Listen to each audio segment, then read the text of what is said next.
Good morning. It is Wednesday, September 25th, and this is Michigan Mornings from Ave Maria Radio and the Ave Maria Radio app.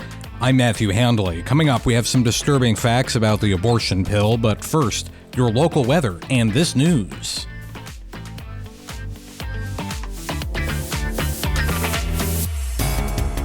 Ann Arbor Public Schools and the U.S. Department of Education are agreeing to a resolution after an investigation confirmed a counselor at Tappan Middle School told a Muslim student of Palestinian ancestry that she does not, quote, negotiate with terrorists. Officials say the investigation confirmed the incident happened last December. In the resolution, Ann Arbor Public Schools agrees to provide training to the district to prevent harassment and discrimination, while the district review to determine if a hostile environment exists for Muslim and Palestinian students, create an action plan to address concerns, and draft a policy on how future civil rights obligations may be handled. The district has not commented on the resolution. The Michigan State Police is trying to dispel rumors that people within Bay County's Beaver Township Hall were tampering with voting machines. MSP responded to a call that there were suspicious people in the hall. As it turns out, it was the Beaver Township clerk working on her preliminary tests of the machines. The Bay County clerk said in a statement, "This is required by the clerk as soon as the election program and ballots are received by the clerk. There are many steps in the election process that are done prior to Election Day to make sure that we have a safe and secure election." On the auto beat, Stellantis is reportedly looking for a new CEO to succeed Carlos Tavares. The automaker has been struggling to sell vehicles in the U.S., and Tavares has been intensely criticized in recent weeks by the United Auto Workers Union and American Auto Dealers. The contract with the current CEO expires in January of 2026. Stellantis Chief Financial Officer Natalie Knight told Bank of America analysts yesterday that they will cut inventory by 100,000 vehicles by January and says they have seen better sales figures in August.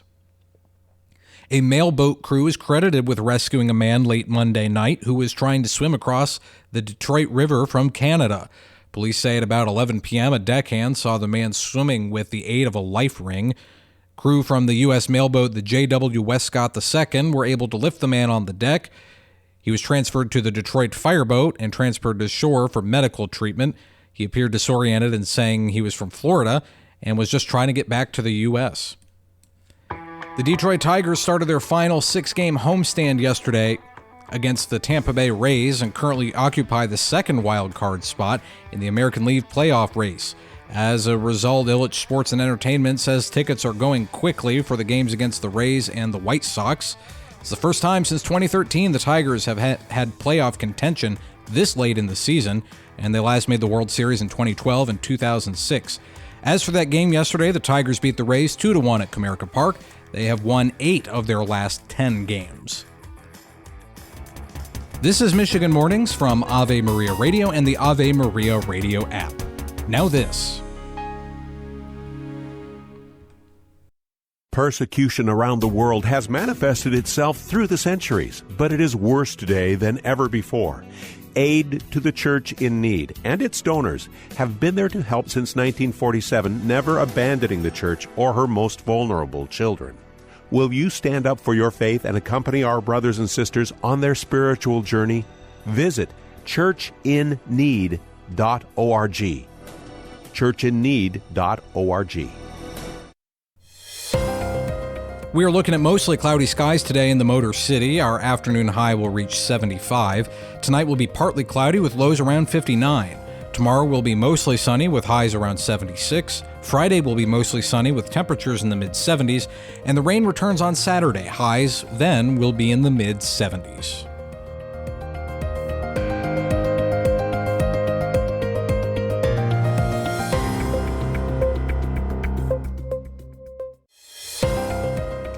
We still have some rain lingering in the Saginaw Valley, and it will stick around until this afternoon.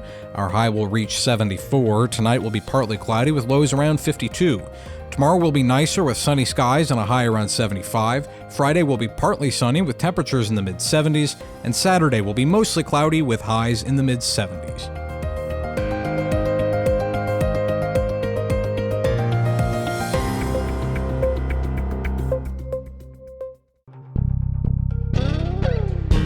despite its continued approval by the Food and Drug Administration.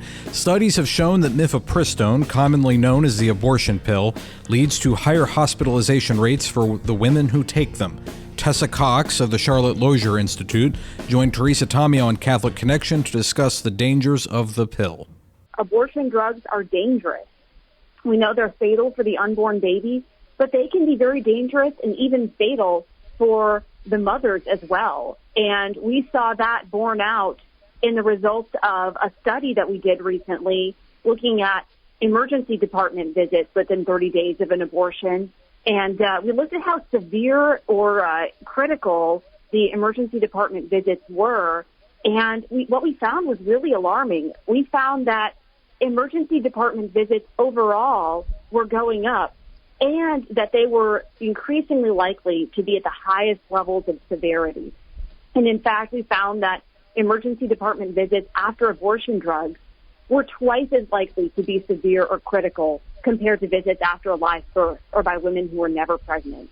So women are going to the emergency department, and often they're going with severe or critical reasons and needing care after using these abortion drugs. So how can pro-aborts tie this in with pro-life laws? Are they trying to claim that women don't get the treatment? Another lie that they say is women don't get the treatment that they need at the hospitals because of pro-life laws. That is definitely the narrative that we're hearing, and that's what women are being told. And that's a tragedy that women are being told that they can't receive care, because that's not true. Georgia law does not prevent life-saving medical treatment. No pro-life state prevents life-saving medical treatment. All pro-life state laws allow doctors to intervene in medical emergencies, and none of these states require a doctor to wait before intervening. Doctors can act as soon as they know that something is wrong. As soon as they know that a woman needs care, they should act and provide that care. And we've seen pro-life states already stepping up to provide this clarity, to make sure that doctors understand and that hospitals understand that they can provide women with the care that they need. Catholic Connection is on weekdays at 8 a.m. here on Ave Maria Radio.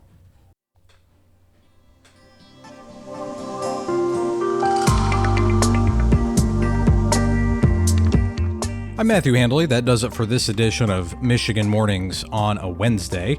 Thanks so much for joining me. You can stay connected with me on X. I'm at Radio Handley. And of course, stay tuned to Ave Maria Radio for more inspiring Catholic talk radio.